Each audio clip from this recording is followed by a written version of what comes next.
Título 5. Dos níveis e das modalidades de educação e ensino. Capítulo 1. Da composição dos níveis escolares. Artigo 21. A educação escolar compõe-se de: inciso 1, educação básica, formada pela educação infantil, ensino fundamental e ensino médio. Inciso 2, educação superior. Capítulo 2. Da educação básica. Seção 1. Das disposições gerais. Artigo 22. A educação básica tem por finalidades desenvolver o educando, assegurar-lhe a formação comum indispensável para o exercício da cidadania e fornecer-lhe meios para progredir no trabalho e em estudos posteriores. Artigo 23. A educação básica poderá organizar-se em séries anuais, períodos semestrais, ciclos, alternância regular de períodos de estudos, grupos não seriados, com base na idade, na competência e em outros critérios, ou por forma diversa de organização, sempre que o interesse do processo de aprendizagem assim o recomendar. Parágrafo 1º. A escola poderá reclassificar os alunos, inclusive quando se tratar de transferências entre estabelecimentos situados no país e no exterior, tendo como base as normas curriculares gerais. Parágrafo 2º. O calendário escolar deverá adequar-se às peculiaridades locais, inclusive climáticas e econômicas, a critério do respectivo sistema de ensino, sem com isso reduzir o número de horas letivas previsto nesta lei. Artigo 24. A educação básica, nos níveis fundamental e médio, será organizada de acordo com as seguintes regras comuns. Inciso 1. A carga horária mínima anual será de 800 horas para o ensino fundamental e para o ensino médio, distribuídas por um mínimo de 200 dias de efetivo trabalho escolar, excluído o tempo reservado aos exames finais, quando houver. Inciso 2. A classificação em qualquer série ou etapa, exceto a primeira do ensino fundamental, pode ser feita: alínea A por promoção, para alunos que cursaram, com aproveitamento, a série ou fase anterior, na própria escola. Alínea B por transferência, para candidatos procedentes de outras escolas. Alínea C independentemente de escolarização anterior, mediante avaliação feita pela escola, que defina o grau de desenvolvimento e experiência do candidato e permita sua inscrição na série ou etapa adequada, conforme regulamentação do respectivo sistema de ensino. Inciso 3. Nos estabelecimentos que adotam a progressão regular por série, o regimento escolar pode admitir formas de progressão parcial, desde que preservada a sequência do currículo, observadas as normas do respectivo sistema de ensino. Inciso 4. Poderão organizar-se classes, ou turmas, com alunos de séries distintas, com níveis equivalentes de adiantamento na matéria, para o ensino de línguas estrangeiras, artes, ou outros componentes curriculares. Inciso 5. A verificação do rendimento escolar observará os seguintes critérios. Alínea A. Avaliação contínua e cumulativa do desempenho do aluno, com prevalência dos aspectos qualitativos sobre os quantitativos e dos resultados ao longo do período sobre os de eventuais provas finais. Alínea B. Possibilidade de aceleração de estudos para alunos com atraso escolar.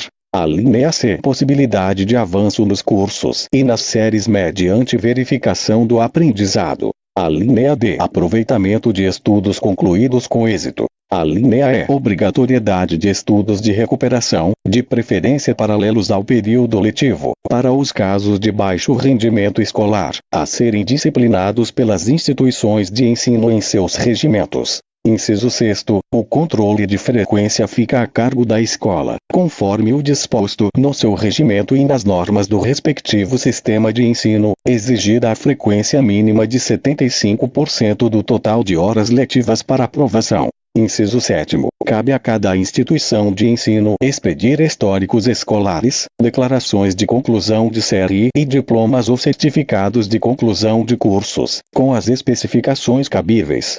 Parágrafo 1º. A carga horária mínima anual de que trata o inciso 1º do caput deverá ser ampliada de forma progressiva, no ensino médio, para 1.400 horas, devendo os sistemas de ensino oferecer, no prazo máximo de 5 anos, pelo menos 1.000 horas anuais de carga horária, a partir de 2 de março de 2017. Parágrafo 2º. Os sistemas de ensino disporão sobre a oferta de educação de jovens e adultos e de ensino noturno regular, adequado às condições do educando, conforme o inciso 6º do artigo 4º. Artigo 25. Será objetivo permanente das autoridades responsáveis alcançar relação adequada entre o número de alunos e o professor, a carga horária e as condições materiais do estabelecimento. Parágrafo único. Cabe ao respectivo sistema de ensino, à vista das condições disponíveis e das características regionais e locais, estabelecer parâmetro para atendimento do disposto neste artigo. Artigo 26. Os currículos da educação infantil, do ensino fundamental e do ensino médio devem ter base nacional comum, a ser complementada, em cada sistema de ensino e em cada estabelecimento escolar, por uma parte diversificada, exigida pelas características regionais e locais da sociedade, da cultura, da economia e dos educandos. Parágrafo 1º. Os currículos a que se refere o caput devem abranger, obrigatoriamente, o estudo da língua portuguesa e da matemática, o conhecimento do mundo físico e natural e da realidade social e política, especialmente do Brasil. Parágrafo 2º. O ensino da arte, especialmente em suas expressões regionais, constituirá componente curricular obrigatório da educação básica. Parágrafo 3º. A educação física, integrada à proposta pedagógica da escola, é componente curricular obrigatório da educação básica, sendo sua prática facultativa ao aluno. Inciso 1º. Que cumpra jornada de trabalho igual ou superior a 6 horas. Inciso 2º. Maior de 30 anos de idade. Inciso 3º. Que estiver prestando serviço militar inicial ou que, em situação similar, estiver obrigado à prática da educação física. Inciso 4º. Amparado pelo Decreto-Lei nº 1044, de 21 de outubro de 1969. Inciso 5º. Vetado. Inciso 6º. Que tenha prole. Parágrafo 4º. O ensino da história do Brasil levará em conta as contribuições das diferentes culturas e etnias para a formação do povo brasileiro, especialmente das matrizes indígena, africana e europeia. Parágrafo 5º. No currículo do ensino fundamental, a partir do 6º ano, será ofertada a língua inglesa. Parágrafo 6º. As artes visuais, a dança, a música e o teatro são as linguagens que constituirão o componente curricular de que trata o parágrafo 2º deste artigo. Parágrafo 7º. A integralização curricular poderá incluir, a critério dos sistemas de ensino, projetos e pesquisas envolvendo os temas transversais de que trata o caput. Parágrafo 8º. A exibição de filmes de produção nacional constituirá componente curricular complementar integrado à proposta pedagógica da escola, sendo a sua exibição obrigatória por, no mínimo, 2 horas mensais.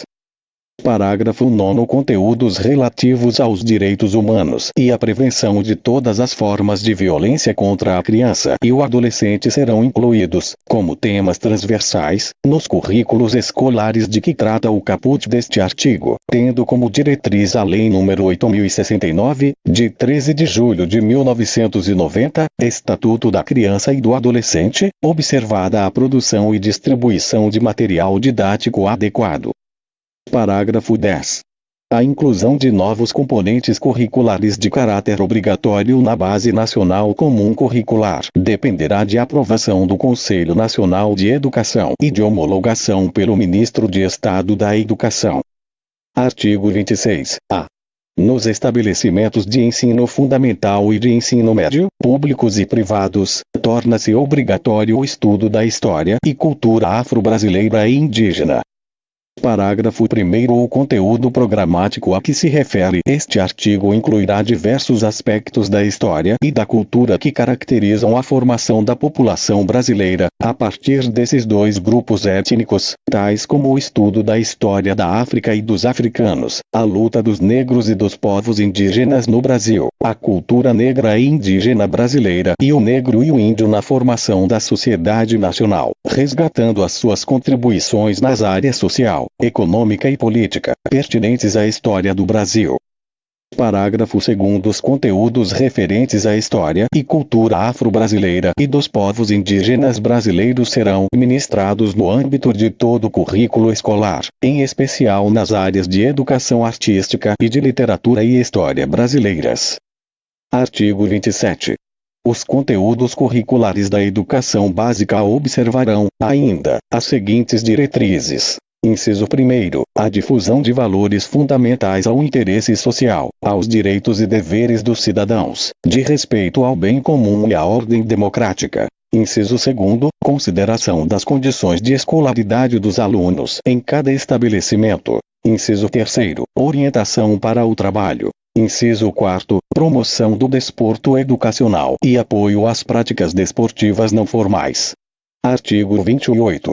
Na oferta de educação básica para a população rural, os sistemas de ensino promoverão as adaptações necessárias à sua adequação às peculiaridades da vida rural e de cada região, especialmente, inciso 1º, conteúdos curriculares e metodologias apropriadas às reais necessidades e interesses dos alunos da zona rural. Inciso 2º, organização escolar própria, incluindo a adequação do calendário escolar às fases do ciclo agrícola e às condições climáticas. Inciso 3º, adequação à natureza do trabalho na zona rural.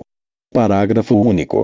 O fechamento de escolas do campo, indígenas e quilombolas será precedido de manifestação do órgão normativo do respectivo sistema de ensino, que considerará a justificativa apresentada pela Secretaria de Educação, a análise do diagnóstico do impacto da ação e a manifestação da comunidade escolar. Seção 2. Da educação infantil. Artigo 29. A educação infantil, primeira etapa da educação básica, tem como finalidade o desenvolvimento integral da criança de até 5 anos, em seus aspectos físico, psicológico, intelectual e social, complementando a ação da família e da comunidade. Artigo 30. A educação infantil será oferecida em: inciso 1º, creches, ou entidades equivalentes, para crianças de até 3 anos de idade. Inciso 2º, pré-escolas, para as crianças de 4 a 5 anos de idade. Artigo 31. A educação infantil será organizada de acordo com as seguintes regras comuns. Inciso 1º, avaliação mediante acompanhamento e registro do desenvolvimento das crianças, sem o objetivo de promoção, mesmo para o acesso ao ensino fundamental. Inciso 2º, carga horária mínima anual de 800 horas, distribuída por um mínimo de 200 dias de trabalho educacional. Inciso 3º, atendimento à criança de, no mínimo, 4 horas diárias para o turno parcial e de 7 horas para a jornada integral. Inciso 4º, controle de frequência pela instituição de educação pré-escolar, exigida a frequência mínima de 60% do total de horas. Inciso 5º, expedição de documentação que permita atestar os processos de desenvolvimento e aprendizagem da criança. Seção 3. Do ensino fundamental. Artigo 32. O ensino fundamental obrigatório, com duração de 9 anos, gratuito na escola pública, iniciando-se aos 6 anos de idade, terá por objetivo a formação básica do cidadão, mediante: inciso 1º, o desenvolvimento da capacidade de aprender, tendo como meios básicos o pleno domínio da leitura, da escrita e do cálculo. Inciso 2º, a compreensão do ambiente natural e social, do sistema político, da tecnologia, das artes e dos valores em que se fundamenta a sociedade. Inciso 3º, o desenvolvimento da capacidade de aprendizagem, tendo em vista a aquisição de conhecimentos e habilidades e a formação de atitudes e valores. Inciso 4º, o fortalecimento dos vínculos de família, dos laços de solidariedade humana e de tolerância recíproca em que se assenta a vida social. Parágrafo 1º. É facultado aos sistemas de ensino desdobrar o ensino fundamental em ciclos. Parágrafo 2º. Os estabelecimentos que utilizam progressão regular por série podem adotar no ensino fundamental o regime de progressão continuada, sem prejuízo da avaliação do processo de ensino-aprendizagem, observadas as normas do respectivo sistema de ensino. Parágrafo 3º. O ensino fundamental regular será ministrado em língua portuguesa, assegurada às comunidades indígenas a utilização de suas línguas maternas e processos próprios de aprendizagem. Parágrafo 4º. O ensino fundamental será presencial, sendo o ensino à distância utilizado como complementação da aprendizagem ou em situações emergenciais. Parágrafo 5º. O currículo do ensino fundamental incluirá, obrigatoriamente, conteúdo que trate dos direitos das crianças e dos adolescentes, tendo como diretriz a Lei nº 8.069, de 13 de julho de 1990, que institui o Estatuto da Criança e do Adolescente, observada a produção e distribuição de material didático adequado. Parágrafo 6º. O estudo sobre os símbolos nacionais será incluído como tema transversal nos currículos do ensino fundamental. Artigo 33. O ensino religioso, de matrícula facultativa, é parte integrante da formação básica do cidadão e constitui disciplina dos horários normais das escolas públicas de ensino fundamental, assegurado o respeito à diversidade cultural religiosa do Brasil, vedadas quaisquer formas de proselitismo. Parágrafo 1º. Os sistemas de ensino regulamentarão os procedimentos para a definição dos conteúdos do ensino religioso e estabelecerão as normas para a habilitação e admissão dos professores. Parágrafo 2º. Os sistemas de ensino ouvirão entidade civil, constituída pelas diferentes denominações religiosas, para a definição dos conteúdos do ensino religioso. Artigo 34. A jornada escolar no ensino fundamental incluirá pelo menos 4 horas de trabalho efetivo em sala de aula, sendo progressivamente ampliado o período de permanência na escola. Parágrafo 1º. São ressalvados os casos do ensino noturno e das formas alternativas de organização autorizadas nesta lei. Parágrafo 2º. O ensino fundamental será ministrado progressivamente em tempo integral, a critério dos sistemas de ensino.